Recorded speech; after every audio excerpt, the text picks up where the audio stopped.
اللہ کی راہ میں خرچ نہ کرنے والوں کا انجام۔ کہتے ہیں دولت ایک امتحان ہے اور یہ امتحان صرف کمانے سے نہیں خرچ کرنے سے بھی ہوتا ہے۔ قرآن حکیم میں ایک واقعہ ہے جو ہمیں نصیحتوں کا خزانہ عطا کرتا ہے۔ یمن یا حبشہ میں ایک نیک دل شخص تھا۔ اللہ نے اسے ایک سرسبز پھلوں سے لدے باغ کا مالک بنایا، مگر وہ باغ صرف اس کا نہیں تھا، اس کی روحانیت کا دروازہ تھا۔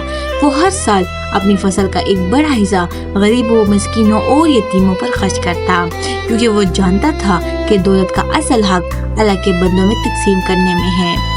لیکن جب وہ شخص وفات پا گیا اور اس کے بیٹوں نے باپ کے اس عمل کو نادانی کہہ کر مسترد کر دیا، ان کا خیال تھا کہ اگر یہ سب کچھ اپنے پاس رکھیں گے تو اور زیادہ عیش و عشرت سے جی سکیں گے۔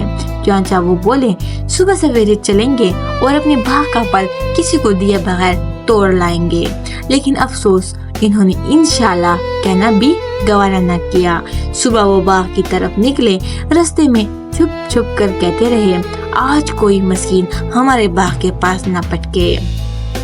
مگر جب وہ وہاں پہنچے تو زمین کو جلا ہوا پایا، درخت خاکستر، شاخیں راکھ اور پھل دھوئے میں بکھر چکے تھے۔ وہ حیرت سے بولے، شاید ہم راستہ بھول گئے ہیں۔